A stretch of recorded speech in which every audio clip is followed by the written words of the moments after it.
အားလုံးပဲမင်္ဂလာပါဒီနေ့မှာကတော့ Miss ပြိုင်ပွဲဝင်ပြိုင်မှာပဲဖြစ်ပါရှင်ဒီမှာပေါ့နော်ကျွန်မအစောနာလောက်ထား Ghost တို့တော့တရေပုံစံလောက်ရမှာဖြစ်ပါရှင်အားလုံးတူလိုက်ကြည့်ကြရအောင်ဒီပုံစံလောက်ဆိုဒီကလေးကောင်းလားမသိကောင်းနေအဲဆိုမြင်အောင်လေးလုပ်လိုက်မယ်Ghost လုံးမယ်ဆိုတော့အသားရောင်လေးနဲ့ပြောင်းလိုက်ပါပေါ့နော်ဒါဟိုဟာဒီနဲ့မတူဘူးပေါ့နော်ကျမဖုန်းကအဟာဝေးဆိုတော့သူများရင်လည်းမတူဘူးဒီမျိုးလေးဒါလေးလောက်ရတရေဆိုဘုံမှာနေနေနေနေဖျားလေးဆိုင်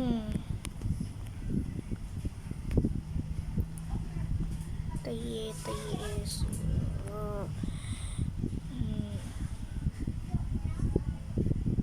ဒါလေးကောင်းလားမသိဘူးကောင်းတယ်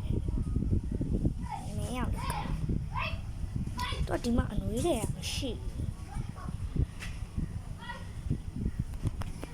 ကဲမိတ်စပင်းသွားလုပ်မယ်ပြီးတော့မှတောင်းမှန်ထည့်မယ်ချင်းတော့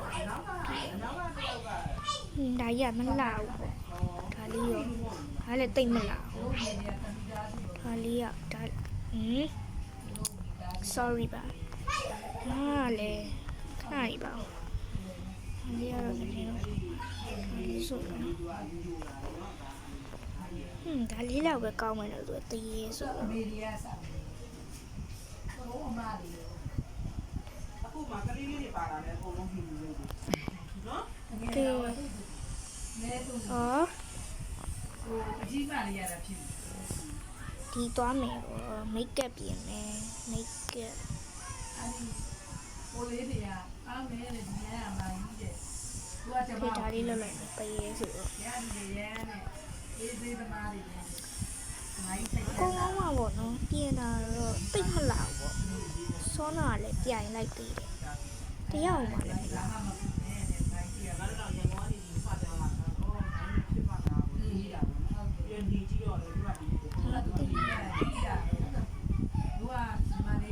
ရှုပ်ဖို့ပဲကိုနေလိုက်တော့အော်ဒီလမ်းနဲ့ဒီလမ်းနဲ့ဝင်ပြီးပြန်ထွက်ချင်တယ်ဒီမှာပြီးတော့မှလည်းသူပါတယ်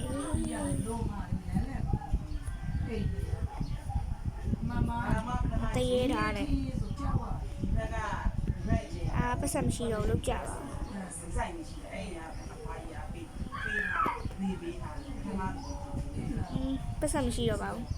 50ပဲရှိတော့တယ်ကဲပြိုင်လိုက်တော့ပါမယ်တရေပါဆိုမှလည်းဘာလဲလာလေလာကျေးဇူး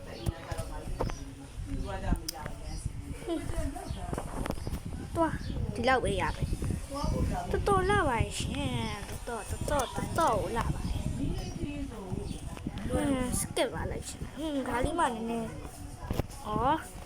ဒါလေးမှနည်းနည်းဟိုအဖြစ်ပဲဖန်ဖားရလို့မျိုးဒီဖန်ဖားရဖို့ပါစူးမီလိုမျိုးဟိုဘဲကပေါ်နေပြီလမ်းလျှောက်လာတိတ်မကြိုက်လောက်ပါလောက်ပဲဟုတ်ကဲ့အဖြစ်ကောင်းတယ်လောက်တယ်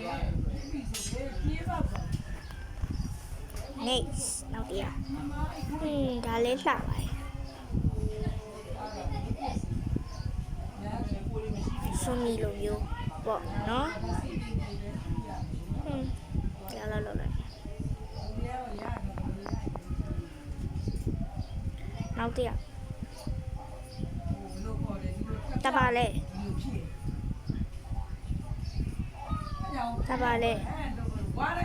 တပါကြီးလို့တရေမနဲ့ပြီးတော့တရေမဆိုလေ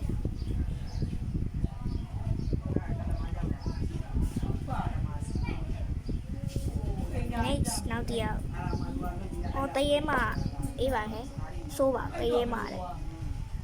ဒုက္ခတရေမတော်စမ်းတရေမအဲ့လာတရေမလားကျေးဇူးပဲတရေမနဲ့ချက်နဲ့ကျမလာပါပြီကျမကြောက်ဖို့ကောင်းတရေ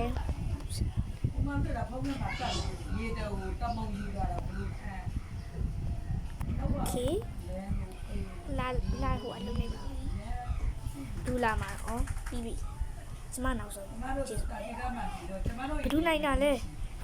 ကျမနိုင်တာတဲ့ဟာဟာဟာကဲနိုင်ပါပြီရှင်ကျမနိုင်သွားပါတယ်ကဲကျမနိုင်သွားပါတယ်ကလည်းမစင်ပါဟောနောက်ထပ် main goals male goals sorry main goals အလိုလိုဒီခေါက်တော့တရေမောင်နည်းနည်းရှိုးထုတ်ရမယ်တရေမောင်ခရူနဲ့တွားလိုက်လာအိမ်တွေမရှိတာကျအိမ်တွေပြီးပေးတာဒီတာသမားနဲ့ပါချက်ရမြင်တာသမားကိုလိုင်းကြီးပေးမယ်တယောက်ပြောင်းတယောက်ကိုချိန်ပြီးတာကြီးကဆွမ်းနာဆိုတော့လိုင်းကြီးပေးမယ်ဒီမှာဒီတိုင်းမှာရှိတဲ့အိမ်တွေကဲတရေမောင်မျက်မှန်တက်ပြီးပါမယ်တို့စီကအိမ်9000ပတ်စံတောက်တာသူ့ကိုကျွန်မ9000ဟဲ့မျက်မှန်အောင်ကျန်တာမီတာဆောင်တရေမောင်မျက်မှန်တက်ပြီးပါမယ်နောက်လဲလေပို့လဲဒီသားရောက်နေပဲနေလိုက်တော့မယ်ဟုတ်ပါဘူးဆောနာဝင်နေအောင်ဒုက္ခပါဘောင်းနေတော့မှာ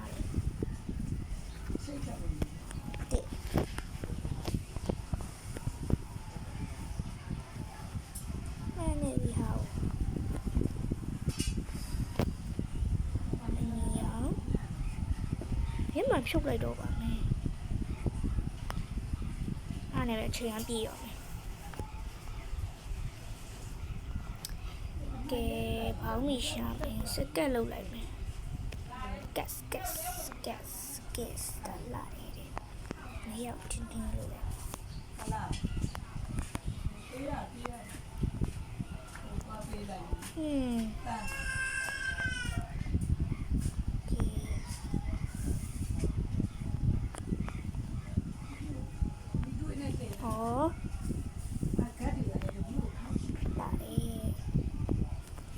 ချိန်ရနည်းနည်းပဲလူတော့ပါတယ်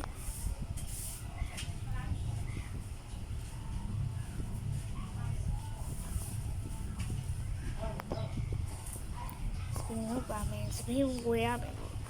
ဟိုဆောနာကောက်ပါလိဒါဝယ်လို့မရအောင်ကြည့်ရမှာကျေးဇူးပဲအဲဆိုရင်ပဲစပင်းလောက်ပါလိဒီစပင်းလောက်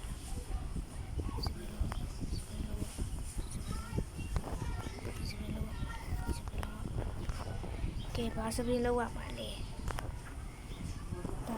ဒါလေးလောက်လိုက်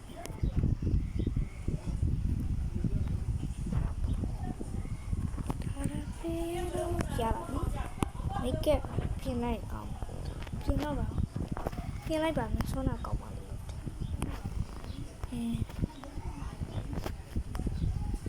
ချိန်ပြည့်တော့မယ်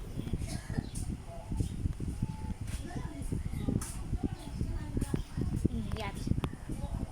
ပြည့်ပြီတော့နော်ဆိုတော့ဘာလို့လဲဆိုတော့ဘာမှမလို့တော့ပါဘူး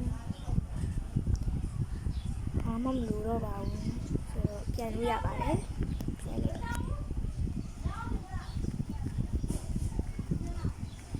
ငါးပွဲဆော့ပြမယ်နော်ငါးပွဲဆော့ပြပါ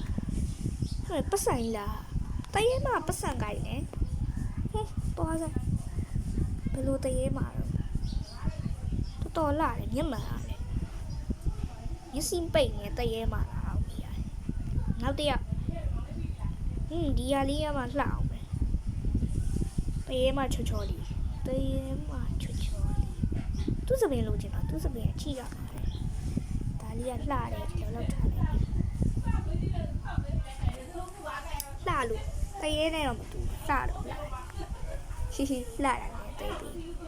ဒါလေးရလှတယ်ဒီတရေမှာတော်တော်ဆန်းတာပဲဒီတရေမှာလည်းဟိုကောင်မလေးလို့ပဲ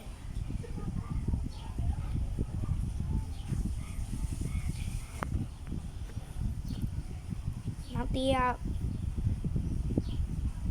မလားဒီဟောမဲတူတရောပဲဟာဘာကြီးလဲဟောပတ်စံနဲ့လာပြန်ပြီပတ်စံနဲ့တရေမှာ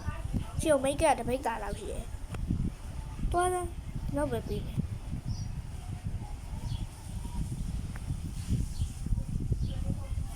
နောက်တစ်ယောက်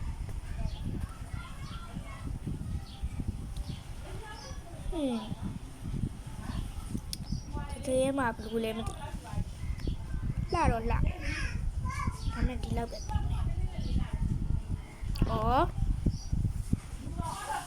ဒီတစ်ခေါက်ကျမလာမသိဟုတ်လားမသိပါဟုတ်တယ်ခန့်ကြဲခက်ကြမ်းကြမ်းတရေမှနေပါ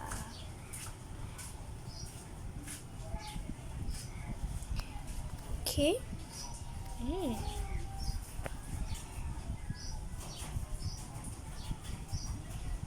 ကိန်းကဖုန်းကဟာဝေးဆိုတော့သူကကိန်းကတိတ်မကောင်းပေါ့နော်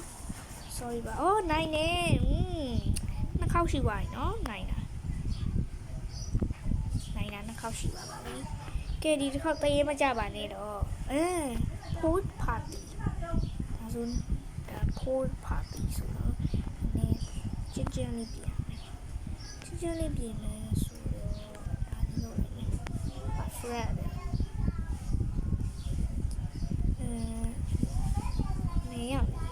ဒီအောင်လေးလုပ်လိုက်မယ်ဒီအောင်မလုပ်ဒီအောင်လ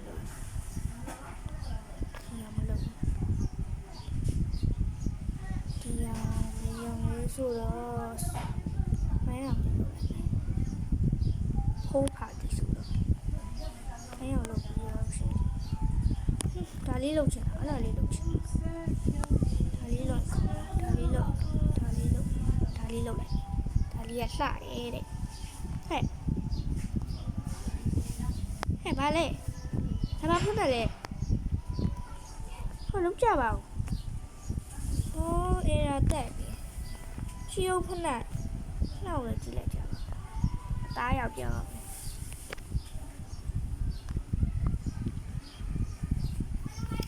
ကမလီလိုနီကမျက်မှန်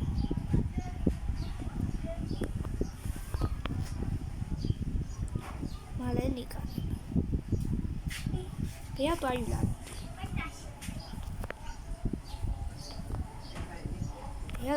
လဲမသိနီကမျက်မှန်ရလည်းမဟုတ်တော့ဘူးဖိုးရနဲ့တူနေမကြိုက်လဲငါလုပ်ပါ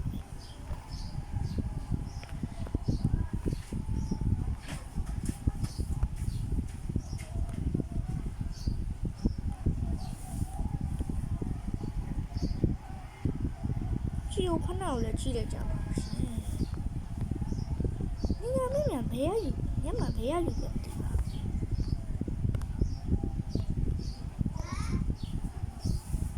မလာဘူးတဲ့ဘာကြိုင်ရမ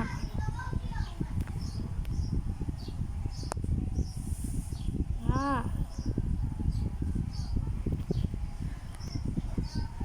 မလေးနီကမျက်မှန်ကြည့်ရပါဆောနာတားရမလာဘူးခုတားရဆောနာတားတူဟောဒီယာ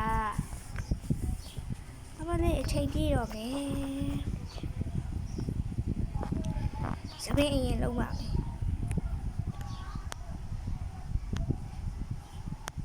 ယ်လာပဲပြီးတော့ပါလေโอเคရပြီသွားမယ်ဖေးစဲပါဟဲ့โอเคလာသွားပါပြီရပါပြီခုလည်းဆို3ပွဲရှိပါပြီเนาะနှစ်ပွဲပဲကြည်ရတော့ဟာလှပါတယ်လှပါတယ်လောက်ပေးလို့မရတော့လှတယ်သူလဲလှတယ်ပတ်စံနေဟာဆိုးပါပတ်စံနေပေါ်နေတယ်လှပါတယ်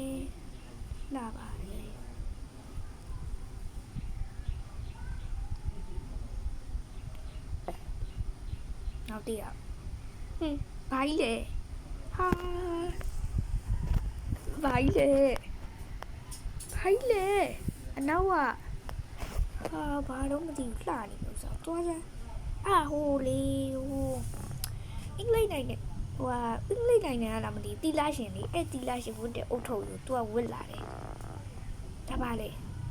ဟုတ်ပါသူလှတော့လာပါခေါင်းကဘာကြီးလဲမသိမိုင်းမဲမဟုတ်ပါဘူးစီနာမဲရိုရဲ့အုတ်ထုပ်လိုပဲလှပါတယ်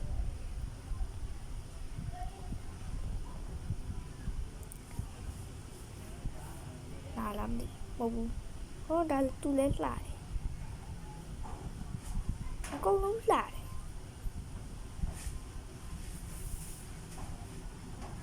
လောက်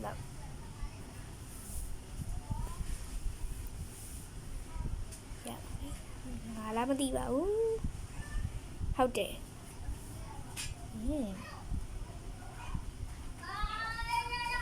အော်မကန်နဲ့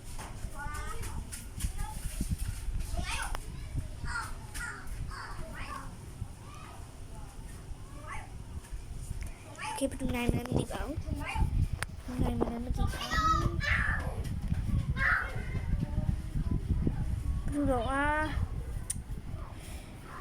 တဲ့သူကဘလို့လှလို့လဲခေါင်းပေါ်ဟာပါတာနဲ့လှနေပြီတဲ့ဒီနေ့မှကတော့ငါးပွဲမနိုင်မချင်းဆော့ပြပါမှာဖြစ်ပါတယ်ဆော့ယူပါတော့ဆော့နာငါးပွဲပြီးဆော့ပြမယ်မှာပါပါတယ်ငါးပွဲမနိုင်မချင်းဆော့ပြPRON Pro နဲ့ပါလဲမသိဒီအဲ့ Pro ကကျမသိတယ်ဒီဟာလေးလားမသိဟုတ်တယ် perfect ဒါလေးတော့နီအောင်လို့မိတ်ကမပြောင်းတော့ပါထုတ်နေလို့လာဘယ်ဖက်နဲ့လို့ဖနလာဟိုဖနလာ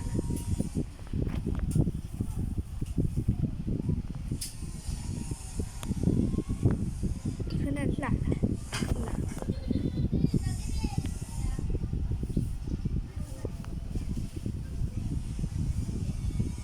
ဟိုတယောက်ဘာမှလည်းမပြရသေး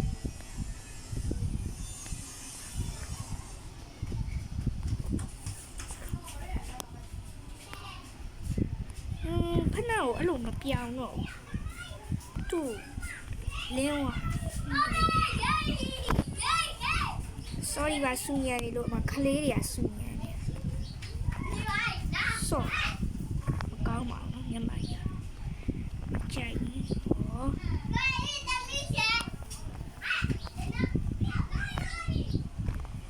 စပင်းပြောင်းမယ်မိတ်ကပ်ပြင်တော့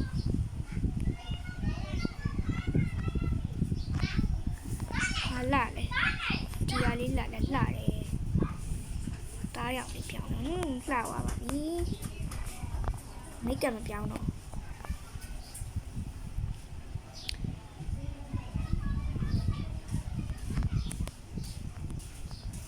ဘာလို့ကောင်းဒါလေးကောင်းတယ်ကဲခေါင်းပေါ်မှာလည်းပန်းမယ်ဆောနာခေါင်းပေါ်မှာမပန်းလို့ရှုံးသွားတာ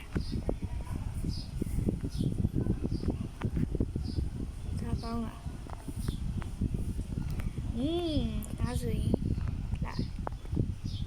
ဒီခလေးဟိုပြင်နေတဲ့ဒါလာ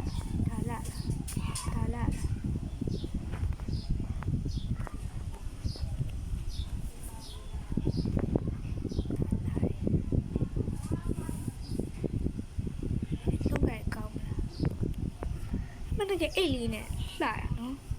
ယူနေလားဒါလေးလုပ်လိုက်မယ်အဲ့ဆိုအယောင်ကြတော့၄ယောက်ပဲလုပ်လိုက်တော့ thanks ခေါင်းပေါ်မှာပန်ဘူးသွားပြီဆိုတော့ပြီးသွားပြီမြင်ရတယ်ပြီးပြီကဲငါပဲငိုင်မလားမသိပါဘူးကောင်မလေးလှရတော့ဖက်လည်းမပါဘူးဩဟဲ့ဒီဖက်မြင်မြန်ဝေးဟဲ့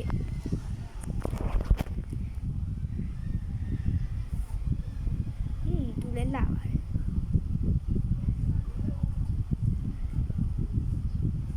သူကအောက်ကလာပြီအပေါ်ကဘလူးကြီးမှမသိလောက်ပဲပြီ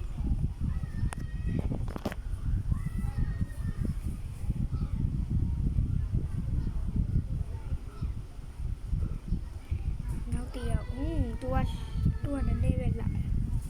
တားရအောင်ဘလူးလေးပဲမသိငွေ6သွားစမ်းဟိုဆောနာကောက်မှလေးလောက်ပဲပေးလိုက်တော့လောက်ပဲပေးလိုက် skip လိုက်တော့ကောင်းမှာနောက်တရဒါဆောနာဖက်နဲ့ဝစ်လိုက်တယ်မြီအောင်တော့ဝစ်လိုက်တယ်ဟိုအုတ်ထုတ်ကြီးလာပြန်ပြီလောက်ပဲပေးမယ်အုတ်ထုတ်လာတယ်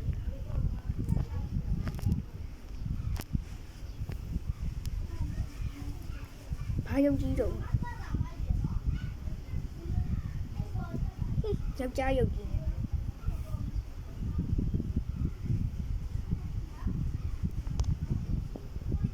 ဘာရုပ်မှမသိဟိုဒီလောက်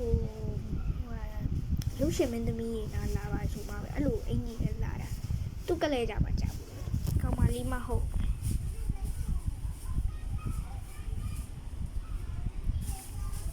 3လောက်ပြီဟော4လောက်ပြီလို့ရတော့ငါလာပြီဟုတ်လားမသိဘူးဟုတ်တယ်လှရောပဲ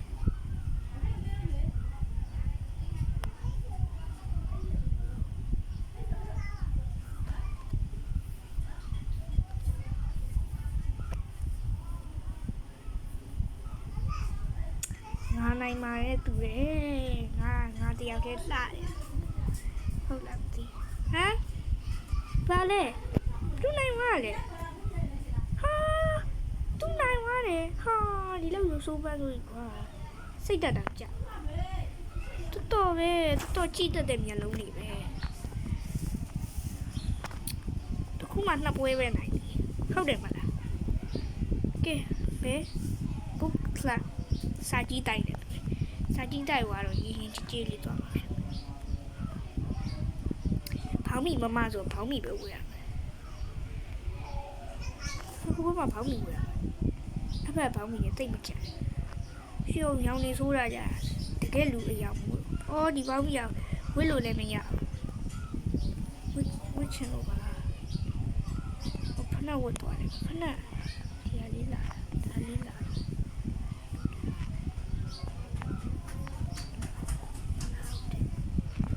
ဘာဝဲရပါလဲကဲစာကြည့်တိုက်သွားပါဆိုမျက်မှန်ကဲငါဒီမျက်နှာပဲလုပ်လိုက်တော့စာကြည့်တိုက်ဆိုတော့ခါလေးဝတ်သွားမယ်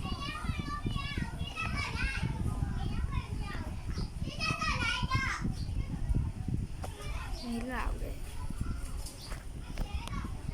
ဟုတ်တယ်ဒီဘောင်းမျိုးအဲ့ဒါကပါဝဲရပါလေဟာစကဝဲမှာစက်ကြည့်တိုက်ဆိုပတ်စံယူရလို့ရအောင်ယူရလို့ရတယ်ဖောက်ပဲယူရလိုက်တော့ပါ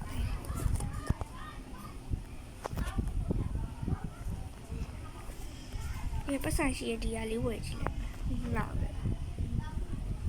Thank you so much so much ချိန်ပြည့်ရောမလေးစကတ်ဒီမရှိဘူးလား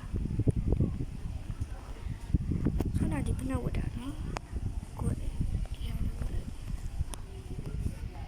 စပယ်မပြရသေးဘူးချိန်ရပြည့်ရောမယ်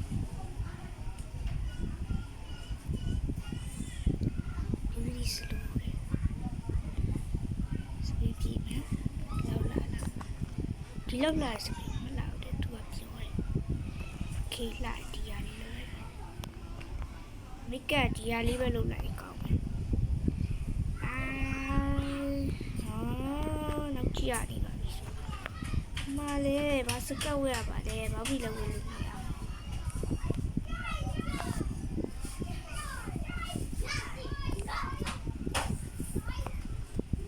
ဘူးထုတ်စား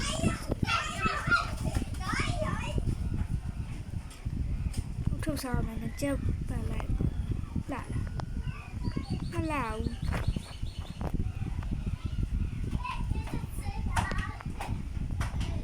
ကြီးမလားလောက်လှတယ်โอเคစာကြီးတိုက်လာတာစာကြီးတိုက်လိုမျိုးပုံစံဟိုကျောင်းပုံစံမျိုးပုံစံလာတာဘလို့အဝတ်စားမျိုးတွေဝတ်လာတယ်တွားစာနဲ့ပတ်သက်လိုက်မရဘူး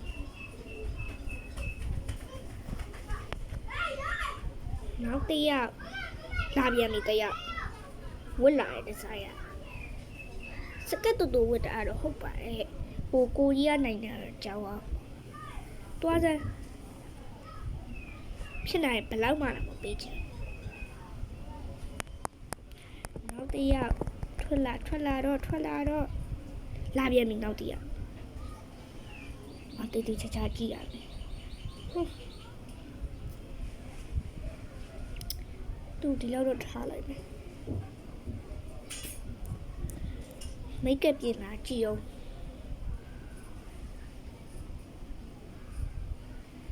နောက်လှတော့လှပါတယ်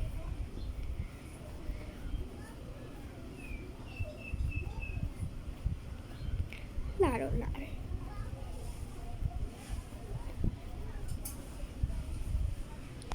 ငေါ်လာပါတော့အော်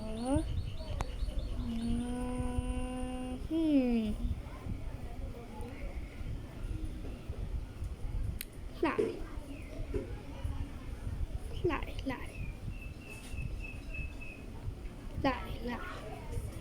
်ငါ့မစားဒီကနေမတက်တော့လာဆီယမပုံစံဖြစ်တယ်ချက်ပေါ်နဲ့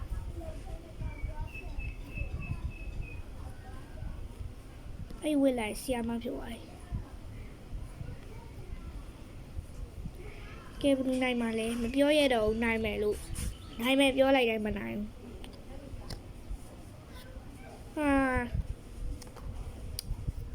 တွားစမ်းကွာသူကဘယ်ရနေလာသွားလို့လေဒီတစ်ခါ beauty တွေပဲဝတ်မှဖြစ်မယ် night day night okay that night အားလည်းခုံပါလို့ပြီးတော့ that night ဒါလေးငါဝတ်ချင်တာတွေပဲရှောက်ဝတ်ပြေးလေမလား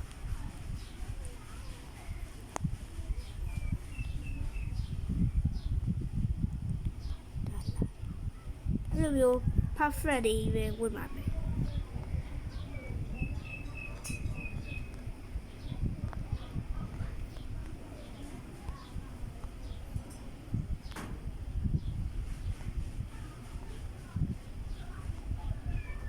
perfect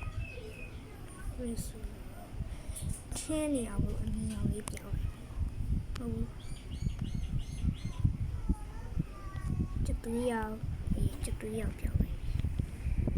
ကဲဘာဝေးရပါဘောင်းမီနဲ့လိုက်လာပြန်လာဘောင်းမီဝေးရတယ်perfect လေဘောင်းမီဝေးလိုက်တော့perfect ကဲညီအောင်လုပ်လိုက်မယ်ညီအောင်မလုပ်ဘူးမေးရအောင်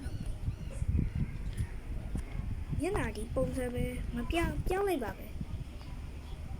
perfect တွေပဲလုပ်ဖို့စမီးကမရအောင် good တွေပဲရှိတယ်ဟုတ်လား good တွေပဲရှိတယ်နိုင်ရောနိုင်ပါမလားမသိဘူးကိုတည်းပဲရှိတယ်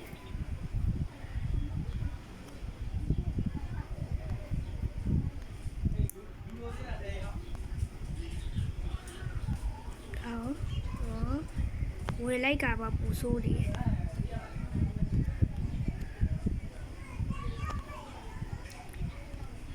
ဒါလေးပဲလုပ်လိုက်တော့ရှေ့ရတဲ့ပဲလို့တော့တယ်ခေါင်းမှာပြီးပန်မှုဘာပန်စရာရှိတယ်ငကလောက်လိုက်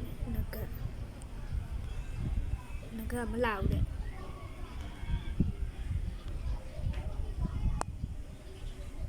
တက်လက်ဖို့ပတ်လို့ရလားအပါမလည်းအပါမတပါမတပါမThanks. Make it ထားလိုက်တော့ပါပဲရှုပ်လို့ကတော့မှရရှိတယ်စပင်းစိတ်နေ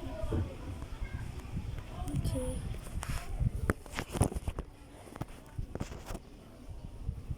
နိုင်ပါမလားမသိဘူး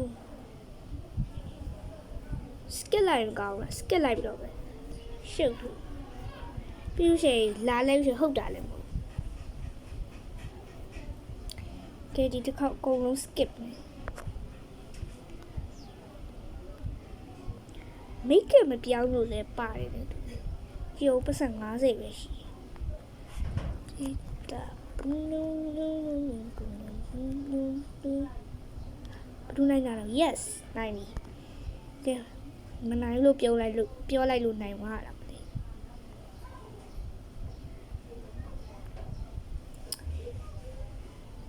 first အားကစားပြိုင်ပွဲတဲ့တူတယ်အားကစားပြိုင်ပွဲဆိုတော့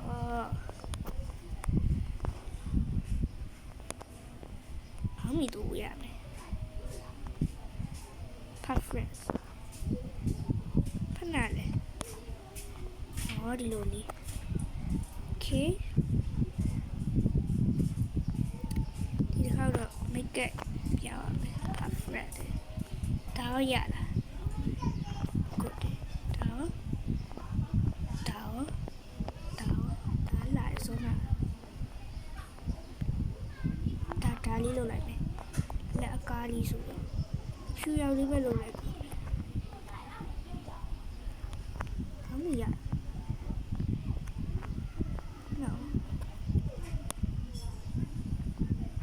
ဖနာလေးပဲကောင်းအဲ့ဆိုရင်ဒါရေးလုပ်လိုက်မယ်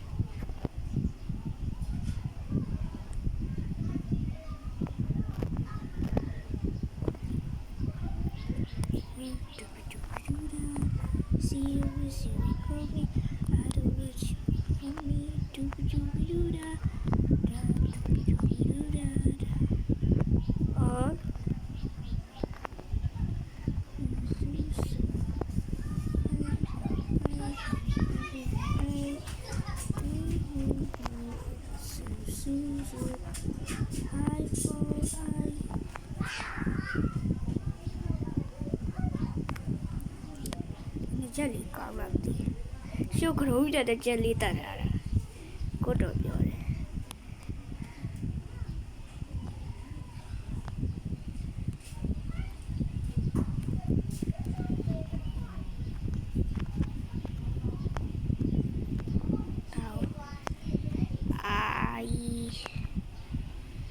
ဘာမှလာလေကလေးတွေဆူနေတယ်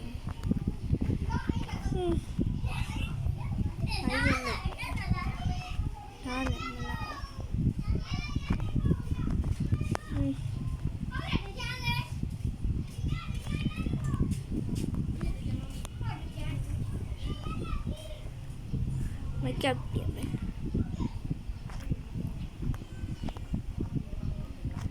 ဒီလေးလုပ်လိုက်မယ်ကဲအားကစားပြိုင်ပွဲပါဒီလိုမျိုးလုပ်ပါတယ်ဆိုပါကဲ miss လိုက်ကောင်းပါ miss လိုက်တော့ yes ရှာလို့စောက်မနေတော့ပြီးရလူကပြီးနေ skip လိုက်တော့ပဲ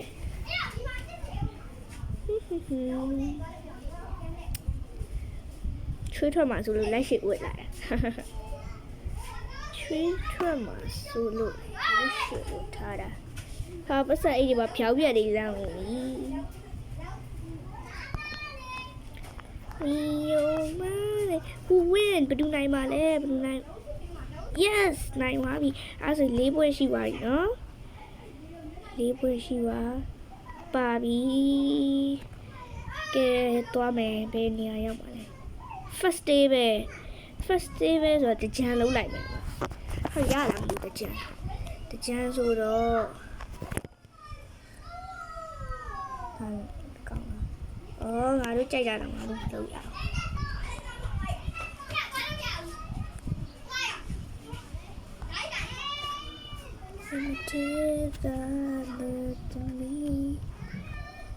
ဒါကောင်းလားကိုတေးပဲအဲ့လိုလက်ရှိဝဲရမှာခဏရောသူကတကယ် first day ပဲကိုပြောရတယ်သူလေโอเค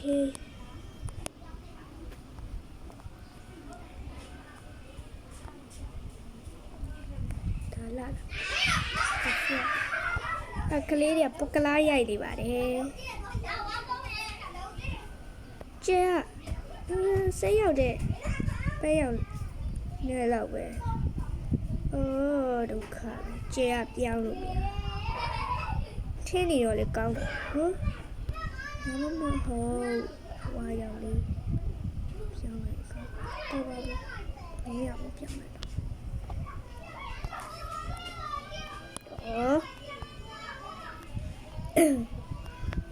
ဒါရလား perfect ဒါဆိုတော့အစိမ်းရောက်လေးပြောင်းလိုက်ပဲသူကဖနှောက်လည်းအစိမ်းရောက်ပြောင်းလိုက်ပါ sorry ကြည့်ရအစိမ်းငါကလုပ်လိုက် okay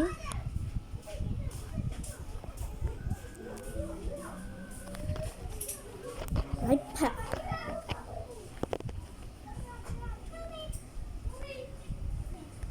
festival ဆိုတော့ဒီအိတ်ကလေးပဲ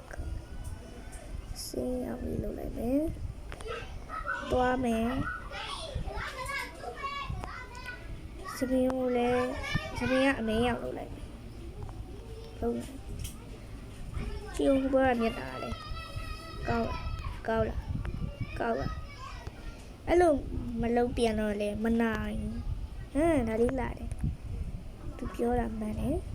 okay ပြီးပါပြီ make up ပြင်မယ်ဒါလေးဝယ်လိုက်မယ်ချစ်စရာလေးငလုံးရလေဆေးရောက်လေးဆိုတော့ပြီးပ